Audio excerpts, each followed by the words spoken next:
You're watching South Asia Newsline, and at the top stories we are tracking for you on Monday, the 6th of October. Jaishankar says India-U.S. trade deal must respect New Delhi's red lines. Pakistan bows down to protesters after deadly unrest in POJK. And deadly rains trigger landslides and floods in Nepal, over 50 killed.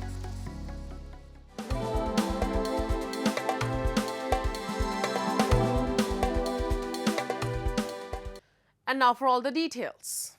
Tensions over trade between India and the United States continue to simmer, with both sides engaged in ongoing negotiations to resolve issues related to tariffs and other trade barriers.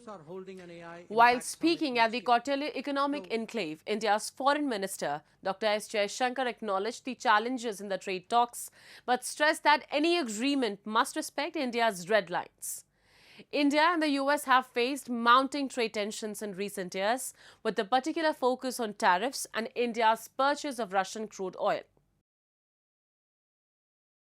I think I deal in a world of realities, and my reality right now is a 25% and 25%, a 50% tariff, and that is what right now we are negotiating. So, whatever happens, at the end of the day, there has got to be a trade understanding with the United States. There has to be one because it is the world's largest market, but also because it is, much of the world has reached those understandings. But it has to be an understanding where our bottom lines, our red lines are respected. In any agreement, there are things you can negotiate and there are things you can't. Meanwhile, India and the EU were scheduled to begin their 14th round of negotiations for a free trade agreement from Monday onwards, Brussels. With both sides aiming to finalize the deal by the end of this year, the talks comes at a time of increasing global economic uncertainty. Key areas of discussion include market access for automobiles and agriculture, as well as India's concerns over new carbon taxes on imports. And in a major boost to India's economic outlook, the World Bank's chief economist for South Asia, Franziska Ohnsorge, has outlined key growth opportunities that could power India's economic expansion in the coming years. Speaking on the sidelines of the Kautilya Economic Forum in New Delhi, Ohnsorge highlighted the untapped potential in India's export sectors, particularly services and manufacturing, and stressed the importance of AI and trade reforms in unlocking this growth. She pointed out the booming computer services sector, which has seen a remarkable 30% growth since the launch of ChatGPT in November 2022. This is well above the 10% increase in overall services exports. She believes India's robust governmental focus on AI further strengthens this potential, making India an increasingly attractive destination for tech-focused investment.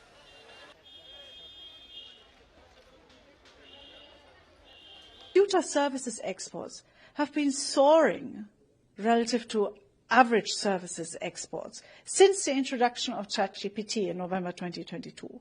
So computer services exports have grown by 30%, but overall services exports only by 10%.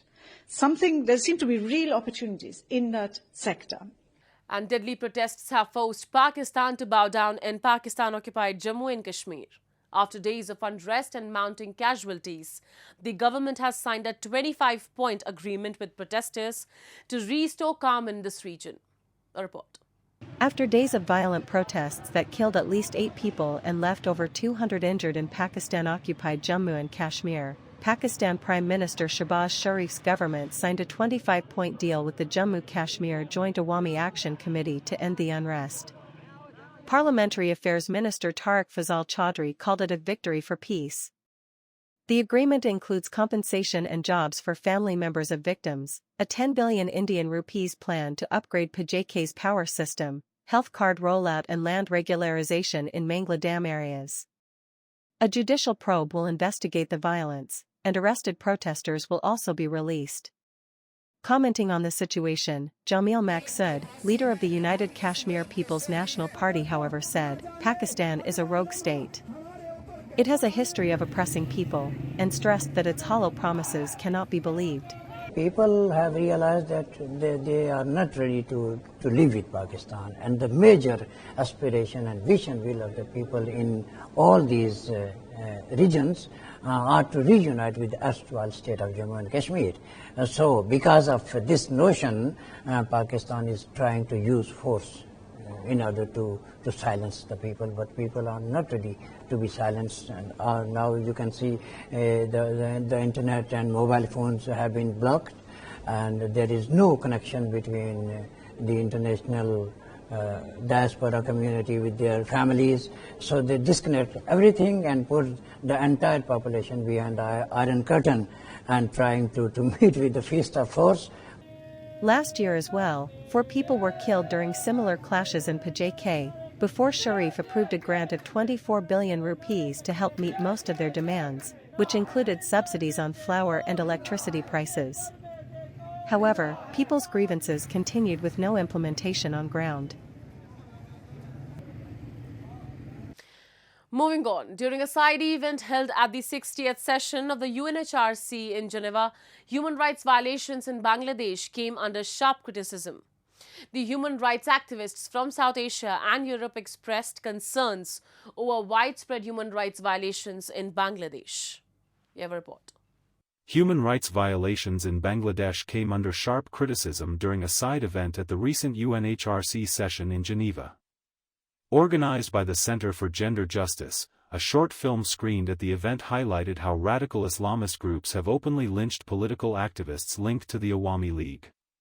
It also depicted extrajudicial killings, attacks on religious minorities, and the destruction of temples and Sufi shrines. Activists said that human rights violations in Bangladesh have risen to the highest levels. But what we have seen in Bangladesh is someone that grabbed the power not to ensure any reform, not to ensure any democracy, but quite on the contrary. He needed 18 months to turn democratic elections impossible, because it is absolutely impossible to hold free and fair elections in a country where the most important party is persecuted the way it is. Professor Millat, president of the Global Center for Democratic Governance, accused the Nobel laureate-led interim government of killing at least 213 Awami League leaders and activists, while historic sites linked to the 1971 Liberation War have been destroyed. Human rights violation in Bangladesh at its highest level in last 54 years. All sort of population, it's not only the minorities, they are tortured, no doubt about that. Even the Ahmadiyya people are getting tortured. Hindu, Muslim, Christian, nobody is spared over the last 14 months. As you know that more than 2,500 cases has been documented of torture. About more than 30 people has been killed, minorities. Calling the upcoming elections in Bangladesh as fraudulent, the human rights activists and experts called upon the international community to help in bringing back democracy and the rule of law. The forum concluded with a unanimous call for increased international attention and stronger measures to protect human rights defenders, minorities, and vulnerable communities in Bangladesh. I think the international community need to wise up a little bit more on Muhammad Yunus. He's promised one thing, but then he hasn't delivered. I think the international community need to sort of lend a hand to the moderates and people who just want a good economy in a society where the politicians don't go to the streets and they don't want to kill each other. And I think that's what Bangladesh needs. Moving on, heavy rains triggered landslides and flash floods, blocking roads, washing away bridges and killing at least 52 people since Friday in Nepal, local media reported on Monday. Several highways have been blocked by landslides and washed away by floods, stranding hundreds of passengers. Officials have advised residents to be on high alert as the Bagmati River swelled and water entered the residential areas. Hundreds of people die every year in landslides and flash floods that are common in mostly mountainous Nepal during the monsoon season, which normally starts in mid-June and continues through mid-September. Weather officials said rains were likely to lash the Himalayan nation until Monday, and authorities said they were taking maximum care and precautions to help people affected by the disaster. And India's northern Lucknow city on Sunday witnessed a stunning display of vintage automobiles, drawing admiration from car enthusiasts and citizens alike. The rally was held under the Pink Wave Joint Wave theme, aiming to promote breast cancer awareness and environmental consciousness.